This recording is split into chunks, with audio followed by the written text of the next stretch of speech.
とゆうかです。だから水曜の昼下がりなんでしょ。あ、そっか。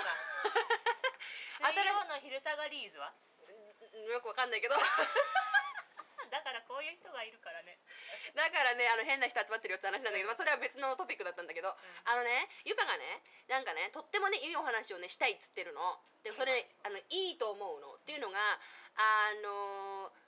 海外に出る時にまず初めに入国審査っつうのがあるわけじゃん。でそれって日本語じゃなくて英語でやるから、やっぱ緊張するんだよね、みんなね。でどんな感じなの入国審査ってね、よく聞かれたりとかするの。私は聞かれないんだけど、ゆかがね、その話をしたいと思います。はい、私は聞き手に回ります。はい、そうなんですね。それまず入国審査ね、まず一番本当に私が一番最初に来た時に、一番最初は2ヶ月だけ語学学校にね私面白い話あったわ、後で話そう、いいよ。入ってきた時にね、全然その時は本当に英語が分かんなくて、でもまずその時聞かれたのは何で来たのかっていうのと、あと住所とかね聞かれてたんだけれども、まずその住所とかもね手元に書類があったんだけども、すんごいその時はほらエージェントを通したんだけど、ホームステイの先の住所を調べて見せるだけでよかったのに、もう大量に書類を持ってて、それのどれか分かんなくてパニクっちゃって、でおじさんに全部こうやってバッて全部渡したらドン引きされちゃって、そんなね思い出があって、そうでそっからちょっとなんか入国審査がね、まあ一番最初に英語があんまり分かんなかったのもあって怖かったんだけれども、何が必要かとかね、そういうものほら前もって揃えておけば心の準備もできてるしね、英語が喋れなくても紙に前もって書いておけばスムーズにいくとかね、別室に行かなくて済むとか、そういうのがね前もって分かってたらいいかなと思ってちょっと言ってみたんですね。私はね、初めてね、私思い出した今、初めてカナダに来た時の移民局で、カナダに来たのかって言われてノーって答えたすごくね、結局あんたノーってどこにいるんですかって話でしょ。ノーって答えたもんだから、個室に連れて行かれて、そんでパニックってたんだろうね、今書いてすっごい面白いもので、日本に帰るかって言われて、ノー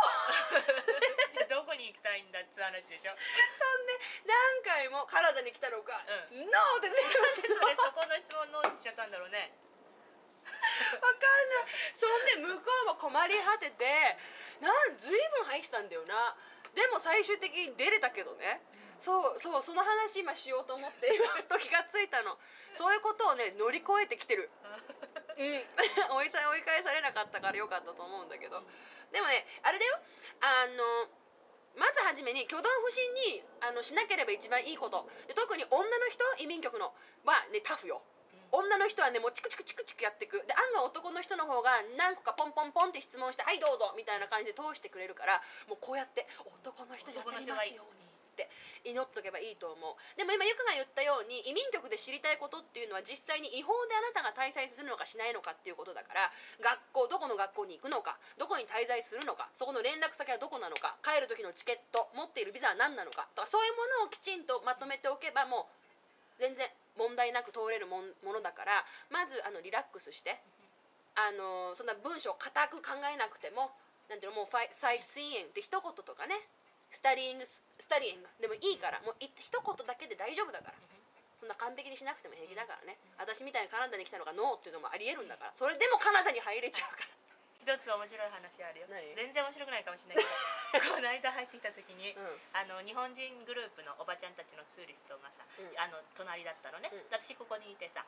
隣のだからオフィサーの人がさ、日本人のおばちゃんに「Do you have your ticket to go back to Japan?」って言ったら、おばちゃん「は」だったの。でオフィサーが「チケット」って言ったのそしたらおばちゃん「あ、チケット?」っつってこうやって出してた、帰りのそういうこともありえるから大丈夫だよ。移民局の人だけど人間だから、もう堂々と楽しく